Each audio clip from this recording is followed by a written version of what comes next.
Rick Santorum winning big in the Midwest, notably Colorado, Missouri, and Minnesota.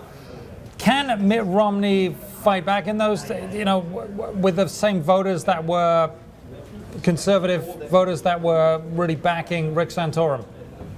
Well, the voting in those 3 states yesterday really reminded us that Mitt Romney still has a lot of selling to do among the most conservative members of his party, kind of the base of his political base.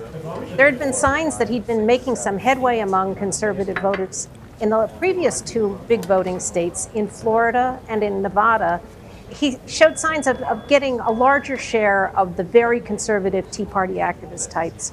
But then they moved into these 3 states right smack in the middle of the country, and Rick Santorum took it, winning by a mile. Now, what the Romney campaign's response is that they didn't really try very hard there, that as long as they move on to states where they really pour in some resources, they'll be able to do it.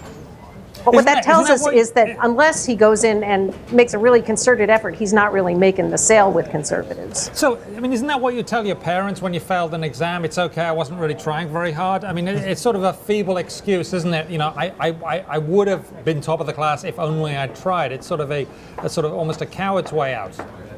Yeah, and he actually did try pretty hard in Colorado. A lot of the time the campaign was saying, "Oh, well, don't look at Minnesota, look at Colorado. That's where we're really trying." And he didn't even win there. And it's also worth remembering that in 2008, when he ran against John McCain, he won in Colorado and he won in Minnesota. So you would have thought he'd have some kind of residual political support and organization, and it just didn't pan out. Now, Rick Santorum gave a very strong conservative alternative to Mitt Romney, which, unlike in 2008, when actually Romney was considered the conservative alternative to John McCain. Right. Now, Janet, it seems that from a bigger general election standpoint, Rick Santorum is not a viable candidate. If you look at the polling numbers, yeah. he's just not a contender. By that same stretch, Newt Gingrich fits in the same category.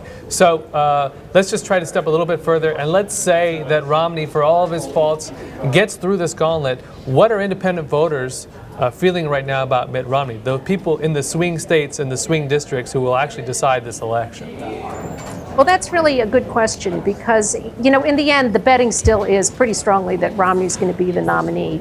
So the question is actually what these particularly bitter contests do to his standing among independent voters, because those are the ones that are going to matter in the general election. Now, Colorado's pretty instructive because that is a state that's going to be very, very important in the general election.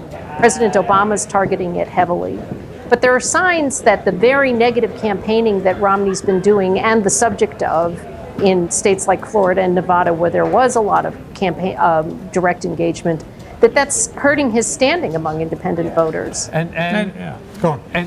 And for the independent voters, or the people who might even be registered Democrats, is the fact that his own party really does not feel enthused about Romney. Does that bleed over into the perceptions of those swing voters? Well, actually, there is one way of looking at it that maybe it's good for Romney to have all of this conservative opposition during the primary season, that maybe it casts him as the somewhat more moderate of the Republicans if he's got Newt Gingrich and Rick Santorum bashing him from the right. Yeah, it's a muddy race. It really is. And I'm sure it's going to provide us with a lot of entertainment for weeks to come.